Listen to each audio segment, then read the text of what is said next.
Mala kockasta fotografija koja izlazi iz aparata. Nakon nekoliko sekundi pojavljuje se slika. Iako je polaroide zamijenila digitalna tehnologija, neki ovu instant fotografiju i dalje vole.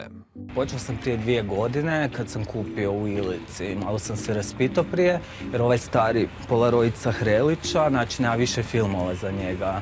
Prije 10 godina su makli sa tržišta. Polaroidi su pravi bum doživjeli 70-ih godina prošlog stoljeća, a samo tokom 1974. godine nastalo ih je više od 1 milijardu.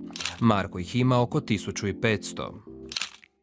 U pitanju su premijere filmova, snimanje glazbenih spotova, kazališna fotografija, balet, opera, kostimi, tulumi. Gledanje kako se polaroid razvija prava je magija, a čekanje fotografije u Marku budi posebne emocije. U zadnje vrijeme, znači, sam otkrio balet, znači fotkao sam balet profesionalno, fotkao sam polaroide baleta, fotkao sam portrete, mislim da balet. Trenutno mi je najzanimljiviji. Kako sam se ukušao u Zagrebu, htio bi probati u Rijeci, Splitu, Osijeku. Kod polaroida je važno uhvatiti trenutak i odmah odrediti željenu udaljenost i svjetlost, jer poslije nema obrade.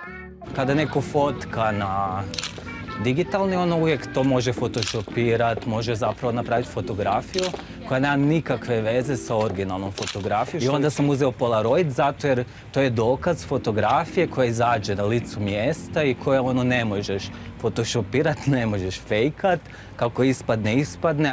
Imate li i sami polaroid, evo nekih savjeta. Mit ili istina? Polaroidom nakon što izađe iz fotoaparata treba mahati. Mislim da je to više mit nego praksa, ali dok je temperatura ispod ništice, fora je u tome da stvarno ispadnu blijedi, nepravilni, mutni, pa je bolje onda staviti u džep da se zagriju ili mahat, puhat da se zagriju. U svojoj kolekciji polaroida Marko ima brojne glumce i pjevače. Moja prva suradnja sa Markom je krenula na predstavi Lulu koju sam radila sa Jernejem Lorencijem.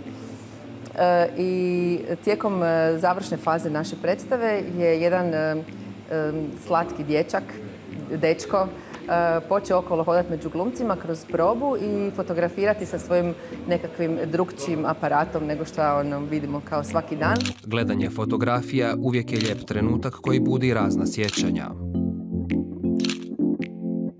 Hvala kad si došla, pa se mi čujemo drugi tjedan. Marko, da, može, ali znaš kaj, imam u džepu nešto super.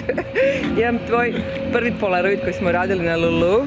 Kužiš? I užasno sam sretna i ponosna. Sjećaš kaj sam rekao za taj polaroid dok je izašao? Ček, piše na njemu, je li to to? Ne, ali Rolling Stonesi. Joj! Pjesma. Joj, ček, Never make reci, a saint of me. Joj, da, još sam mi stavio, ja mislim na Face si mi stavio, da, je, super. A inače se zove Ukazanje Bogorodice. Ne, nisam ja Bogorodica, nego Ukazanje. Da, nisam ni ja. Aj, Bog. Pa, Bog.